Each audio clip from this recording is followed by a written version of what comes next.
কাউকে না জানিয়ে ঢাকার রাস্তায় ঘুরছেন একজন বিশ্বকাপ জয়ী ফুটবলার। ভাবতে অবাক লাগার মতো বিষয়, কিন্তু ভাবনাকেই বাস্তবে রূপ দিয়েছেন জার্মানির বিশ্বজয়ী তারকা মেসুত ওজিল। 2 দিনের সংক্ষিপ্ত সফরে বাংলাদেশে এসে বেশ গোপনীয়ভাবেই বিভিন্ন কর্মসূচিতে অংশ নেন তিনি। তবে শেষ পর্যন্ত তার উপস্থিতির খবর ছড়িয়ে পড়লে রাজধানী জুড়ে তৈরি হয় ব্যাপক কৌতূহল ও উচ্ছ্বাস। এই সফরে ওজিল এসেছে তুর্কি দাতব্য সংস্থা টিকার কার্যক্রমের অংশ নিতে। সংস্থাটির অর্থায়নে নবায়ন ও আধুনিকায়ন করা হয়েছে ঢাকা বিশ্ববিদ্যালয় মেডিকেল সেন্টার। সংস্কার শেষে নতুন রূপে সাজানো এই মেডিকেল সেন্টারের উদ্বোধন করেন ওজিল নিজেই। এ সময় তার সঙ্গে ছিলেন তুরস্কের প্রেসিডেন্ট রিসেপ তাইয়্যিপ এরদোয়ানের ছেলে বিলাল এরদোয়ান। বাংলাদেশ সফরটি ছিল অনেকটাই নীরব ও সীমিত পরিসরের। প্রথম দিন গণমাধ্যমের সঙ্গে কথা বলেননি ওজিল। নিরাপত্তাজনিত কারণে তার সফরের বিস্তারিত সূচিও প্রকাশ করা হয়নি। তবে বিশ্বকাপ জয়ী এই ফুটবলারের উপস্থিতির খবর ছড়িয়ে পড়তেই ঢাকা বিশ্ববিদ্যালয় এলাকায় ভক্তদের ঢল নামে। শিক্ষার্থী এবং সাধারণ মানুষ তাকে এক নজর দেখতে ভিড় জমান। অনেকেই মোবাইল ফোনে ছবি এবং ভিডিও ধারণের চেষ্টা করেন, ফলে কিছু সময়ের জন্য সেখানে ভক্তদের জনসমুদ্রের সৃষ্টি হয়। জার্মানির হয়ে 2009 থেকে 2018 সাল পর্যন্ত 92টি আন্তর্জাতিক ম্যাচ খেলেছেন ওজিল।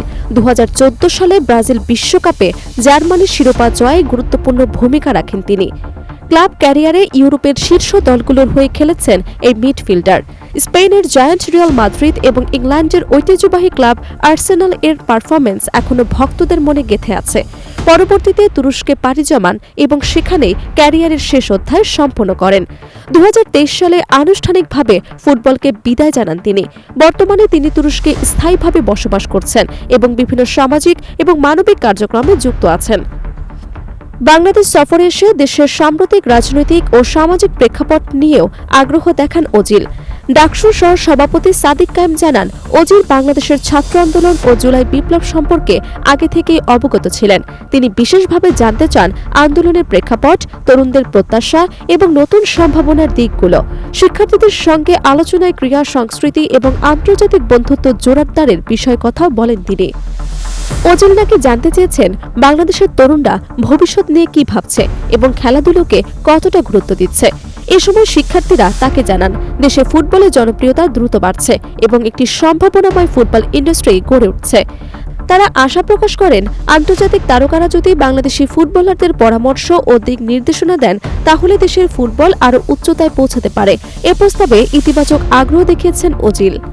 বাংলাদেশে নিজের বড় ফ্যানবেস দেখে বিস্মিত হয়েছেন এই বিশ্বকাপ জয়ী তারকা। শিক্ষার্থীদের সঙ্গে আলোচনায় তিনি জানান, দক্ষিণ এশিয়ায় ফুটবলের প্রতি মানুষের আবেগ তাকে সবসময় অনুপ্রাণিত করে। সুযোগ পেলে ভবিষ্যতেও বাংলাদেশে আসার ইচ্ছার কথাও তিনি ব্যক্ত করেছেন।